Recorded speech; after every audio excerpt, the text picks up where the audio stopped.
Hello दोस्तों, मैं हूं आपकी मेज़बान रंजीत पवार।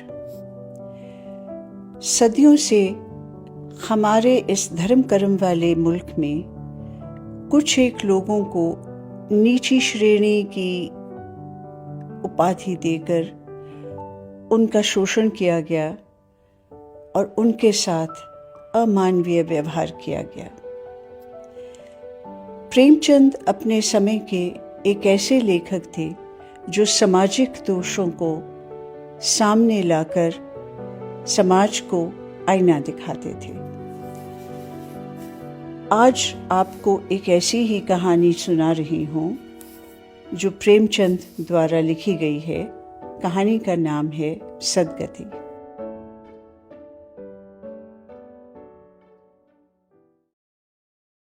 दुखी चमार द्वार पर झाड़ू लगा रहा था और उसकी पत्नी झुरिया घर को गोबर से लीप रही थी।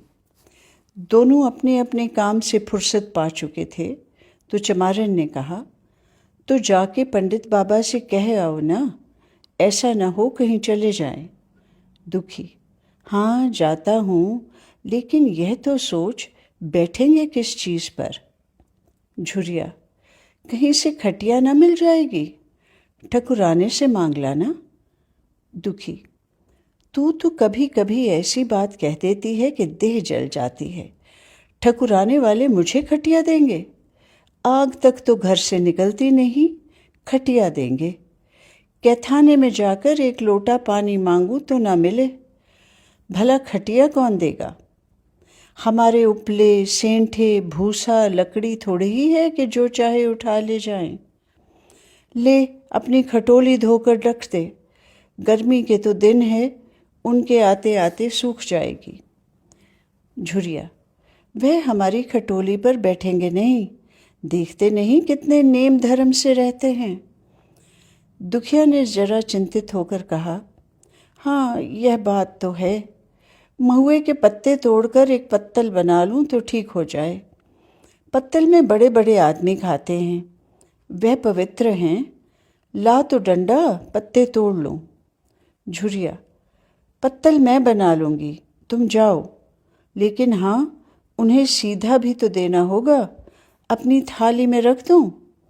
दुखी, कहीं ऐसा गजब ना करना, नहीं तो सीधा भी जाए और थाली भी फूटे। बाबा थाली उठाकर पटक देंगे, उनको बड़ी जल्दी क्रोध चढ़ाता है। क्रोध में पंडिताइन तक को नहीं छोड़ते। लड़के को ऐसा पीटा कि आज तक टूटा हाथ लिए फिरता है। पत्तल में सीधा भी देना, हाँ, मुद्दा तू छूना मत। झूरी गोड़ की लड़की को लेकर शाह की दुकान से सब चीज़ें ले आना, सीधा भरपूर हो, सेर भर आटा, आधा सेर चावल, पाव भर दाल, आध पाव घी, नून, हल्दी और पत्तल में एक किनारे 4 आने पैसे रख देना। गोड़ की लड़की न मिले तो भुर्जिन के हाथ पैर जोड़कर ले जाना। तू कुछ मत छूना, नहीं गजब हो जाएगा। इन बातों की ताकीद करके दुखी ने लकड़ी उठाई और घास का एक बड़ा सा गट्ठा लेकर पंडित जी से अर्ज करने चला। खाली हाथ बाबा जी की सेवा में कैसे जाता? नजराने के लिए उसके पास घास के सिवाय और क्या था? उसे खाली देखकर तो बाबा दूर से ही दुत्कारते। पंडित घासी राम ईश्वर के परम भगत थे। नींद खुलते ही पूजा में लग जाते। मुंह हाथ धोते 8 बजते, तब असली पूजा शुरू होती, जिसका पहला भाग भंग की तैयारी था। उसके बाद आधे घंटे तक चंदन रगड़ते, फिर आईने के सामने एक तिनके से माथे पर तिलक लगाते। चंदन की 2 रेखाओं के बीच में लाल रोरी की बिंदी होती। फिर छाती पर, बाहों पर चंदन की गोल गोल मुद्रिकाएं बनाते। फिर ठाकुर जी की मूर्ति निकालकर उसे नहलाते, चंदन लगाते, फूल चढ़ाते, आरती करते, घंटी बजाते। 10 बजते बजते तक वह पूजन से उठते और भंग छानकर बाहर आ जाते। तब तक 2 जजमान द्वार पर आ जाते। ईश्वरोपासन का तत्काल फल मिल जाता, वही उनकी खेती थी। आज वे पूजन गृह से निकले तो देखा दुखी चमार घास का एक गट्ठा लिए बैठा है। दुखी उन्हें देखते ही उठ खड़ा हुआ और उन्हें दंडवत प्रणाम करके हाथ बांधकर खड़ा हो गया। यह तेजस्वी मूर्ति देखकर उसका हृदय श्रद्धा से परिपूर्ण हो गया। कितनी दिव्य मूर्ति थी! छोटा सा गोल मटोल आदमी, चिकना सिर, फूले गाल, ब्रह्म तेज से प्रदीप्त आंखें, रोरी और चंदन देवताओं की प्रतिभा परिधान कर रही थी। दुखी को देखकर श्री मुख से बोले, आज कैसे चला रे दुखिया? दुखी ने सिर झुकाकर कहा, बिटिया की सगाई कर रहा हूँ महाराज, कुछ साइत सगुन विचारना है, कब मर्जी होगी? घासी, आज मुझे छुट्टी नहीं, हाँ सांझ तक आ जाऊंगा। दुखी, नहीं महाराज, जल्दी मर्जी हो जाए, सब सामान ठीक कराया हूँ, यह घास कहाँ रख दूँ? घासी, इस गाय के सामने डाल दे और जरा झाड़ू लेकर द्वार तो साफ कर दे। यह बैठक भी कई दिन से लीपी नहीं गई, उसे भी गोबर से लीप दे, तब तक मैं भोजन कर लूँ, फिर ज़रा आराम करके चलूँगा। हाँ, यह लकड़ी भी चीर देना। खलिहान में 4 खांची भूसा पड़ा है, उसे भी उठा लाना और भूसौली में रख देना। दुखी फौरन हुक्म की तामील करने लगा। द्वार पर झाड़ू लगाई, बैठक को गोबर से लीपा। तब 12 बज गए। पंडित जी भोजन करने चले गए। दुखी ने सुबह से कुछ नहीं खाया था। उसे भी जोर की भूख लगी, पर वहाँ खाने को क्या धरा था? घर यहाँ से मील भर था।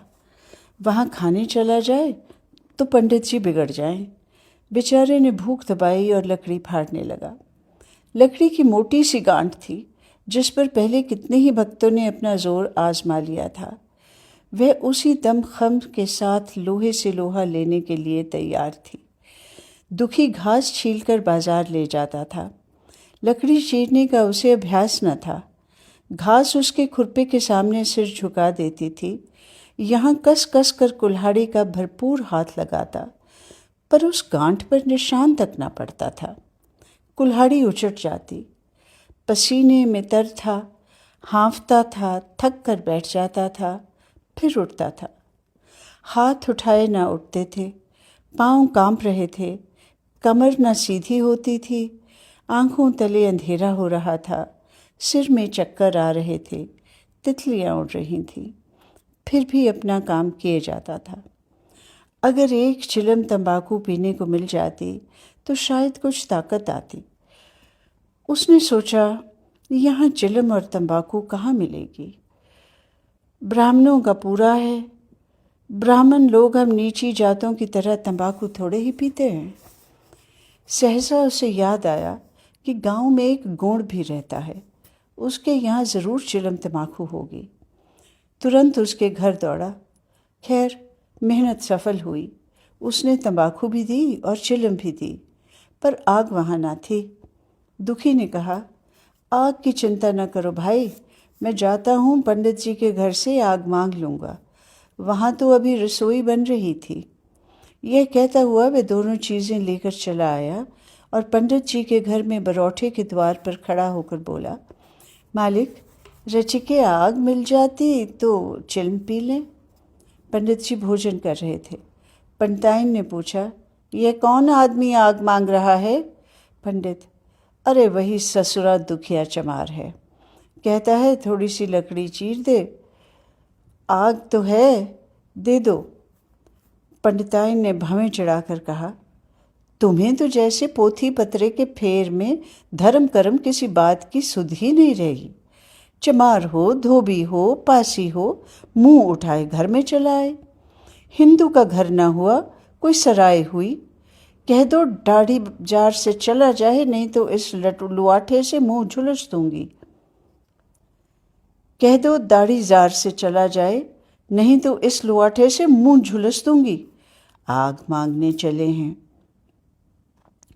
पंडित ने उसे समझाकर कहा, भीतर आ गया तो क्या हुआ, तुम्हारी कोई चीज़ तो नहीं छुई, धरती पवित्र है, जरा सी आग दे क्यों नहीं देती, काम तो हमारा ही कर रहा है। कोई लोनिया यही लकड़ी फाड़ता तो कम से कम 4 आने लेता। पंडिताई ने गरज कर कहा, वह घर में आया क्यों? पंडित ने हार कर कहा, ससुरे का भाग था और क्या। पंडिताइन, अच्छा, इस वक्त तो आग दिए देती हूँ, लेकिन फिर जो इस तरह घर में आएगा तो उसका मुंह ही जला दूंगी। दुखी के कानों ने इन बातों की भनक पड़ रही थी। पछता रहा था, नाहक आया। सच तो कहती हैं, पंडित के घर में चमार कैसे चला आए? बड़े पवित्र होते हैं ये लोग, तभी तो संसार पूछता है, तभी तो इनका मान है। भर चमार थोड़े ही हैं। इसी गांव में बूढ़ा हो गया, मगर मुझे इतनी अकल भी ना आई। इसलिए जब पंडिताइन आग लेकर निकली तो वह मानो स्वर्ग का वरदान पा गया। दोनों हाथ जोड़कर ज़मीन पर माथा टेकता हुआ बोला, पंडाइन माता, मुझसे बड़ी भूल हुई कि घर में चला आया। चमार की अकल ही तो ठहरी, इतने मूर्ख न होते तो लात क्यों खाते। पंडिताइन चिमटे से पकड़कर आग लाई थी। 5 हाथ की दूरी से घूंगड़ की आड़ से दुखी की तरफ आग फेंकी। आग की बड़ी सी चिंगारी दुखी के सिर पर पड़ गई। जल्दी से पीछे हटकर सिर के झूठ देने लगा। उसके मन में कहा, यह एक पवित्र ब्राह्मण के घर को अपवित्र करने का फल है। भगवान ने कितनी जल्दी फल दे दिया। इसी से तो संसार पंडितों से डरता है और सबके रुपए मारे जाते हैं। ब्राह्मण के रुपए भला कोई मार तो ले, घर भर का सत्यानाश हो जाए, पांव गल गल कर गिरने लगे। बाहर आकर उसने चिलम पी और फिर कुल्हाड़ी लेकर जुट गया। खटखट की आवाज़ें आने लगी। उस पर आग पड़ गई तो पंडिताइन को उस पर कुछ दया आ गई। पंडित जी भोजन करके उठे तो बोली, इस चमरवा को भी कुछ खाने को दे दो, बेचारा कब से काम कर रहा है, भूखा होगा। पंडित जी ने इस प्रस्ताव को दूर समझकर पूछा, रोटियां हैं? पंडिताइन, 2-4 बच जाएंगी। पंडित, 2-4 रोटियों में क्या होगा, चमार है, कम से कम सेर भर चढ़ा जाएगा। पंडिताइन कानों पर हाथ रखकर बोली, अरे बाप रे, सेर भर? तो फिर रहने दो। पंडित जी ने अब शेर बनकर कहा, कुछ भूसी चोखर हो तो आटे में मिलाकर 2 ठो लिट्टा ठोंक दो, साले का पेट भर जाएगा। पतली रोटियों से इन नीचों का पेट नहीं भरता, इन्हें तो ज्वार का लिट्टा चाहिए। पंडिताइन ने कहा, अब जाने भी दो, धूप में कौन मरे। दुखी ने चिलम पीकर फिर कुल्हाड़ी संभाली। दम लेने से ज़रा हाथों में ताकत आ गई थी। कोई आध घंटे तक फिर कुल्हाड़ी चलाता रहा, फिर बेदम होकर वहीं सिर पकड़ के बैठ गया। इतने में वही गोड़ आ गया। बोला, क्यों जान देते हो बूढ़े दादा, तुम्हारे फाड़े यह गांठ ना फटेगी, नाहक हलकान होते हो। दुखी ने माथे का पसीना पोंछकर कहा, अभी गाड़ी भर भूसा ढोना है भाई। गोड़, कुछ खाने को मिला कि काम ही कराना जानते हैं, जाके मांगते क्यों नहीं। दुखी, कैसी बात करते हो चिखुरी, ब्राह्मण की रोटी हमको पचेगी। गोड़, पचने को पच जाएगी, पहले मिले तो। मूंछों पर ताव देकर भोजन किया और आराम से सोए, तुम्हें लकड़ी फाड़ने का हुक्म लगा दिया। जमींदार भी कुछ खाने को देता है, हाकिम भी बेगार लेता है तो थोड़ी बहुत मजूरी देता है। यह उनसे भी बढ़ गए, उस पर धर्मात्मा बनते हैं। दुखी, धीरे धीरे बोलो भाई, कहीं सुन लें तो आफत आ जाए। यह कहकर दुखी फिर संभल पड़ा और कुल्हाड़ी की चोट मारने लगा। चिखुरी को उस पर दया आई, आकर कुल्हाड़ी उसके हाथ से छीन ली और कोई आध घंटे खूब कस कस कर कुल्हाड़ी चलाई, पर गांठ में एक दरार भी न पड़ी। तब उसने कुल्हाड़ी फेंक दी और यह कहकर चला गया, तुम्हारे फाड़े यह न फटेगी, जान भले निकल जाए। दुखी सोचने लगा, बाबा ने यह गांठ कहाँ रख छोड़ी थी कि फाड़े नहीं फटती। कहीं दरार तक तो नहीं पड़ती? मैं कब तक इसे चीरता रहूँगा? अभी घर पर 100 काम पड़े हैं। कार परोजन का घर है, एक ना एक चीज़ घटी ही रहती है, पर इन्हें इसकी क्या चिंता? चलूँ जब तक भूसा ही उठा लूँ। कह दूँगा बाबा आज तो लकड़ी नहीं फटी, कल आकर फाड़ दूँगा। उसने झौवा उठाया और भूसा ढोने लगा। खलिहान यहाँ से 2 फरलांग से कम न था। अगर झौवा भर भर कर भी लाता तो काम जल्द खत्म हो जाता। फिर झौवे को उठाता कौन? अकेले भरा हुआ झौवा उससे न उठ सकता था, इसलिए थोड़ा थोड़ा लाता था। 4 बजे कहीं भूसा खत्म हुआ। पंडित जी की नींद भी खुली। मुंह हाथ धोया, पान खाया और बाहर निकले। देखा तो दुखी झौवा सिर पर रखे सो रहा है। जोर से बोले, अरे दुखिया, तू सो रहा है? लकड़ी तो अभी ज्यों की त्यों पड़ी हुई है। इतनी देर तो करता क्या रहा? मुट्ठी भर भूसा ढोने में सांझ कर दी, उस पर सो रहा है। उठा ले कुल्हाड़ी और लकड़ी फाड़ डाल। तुझसे जरा सी लकड़ी नहीं फटती, फिर साइत भी वैसी ही निकलेगी। मुझे दोष मत देना। इसी से कहा है कि नीच के घर में खाने को हुआ और उसकी आंख बदली। दुखी ने फिर कुल्हाड़ी उठाई। जो बातें पहले से सोच रखी थी वह सब भूल गई। पेट पीठ में धंसा जा रहा था। आज सवेरे जलपान तक न किया था। अवकाश ही न मिला।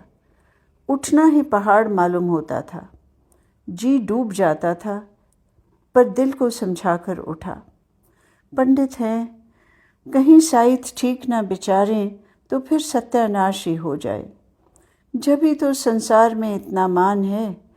साइत ही का तो सब खेल है, जिसे चाहे बिगाड़ दें। पंडित जी गांठ के पास आकर खड़े हो गए और बढ़ावा देने लगे। हाँ, मार कस के, और मार कस के मार।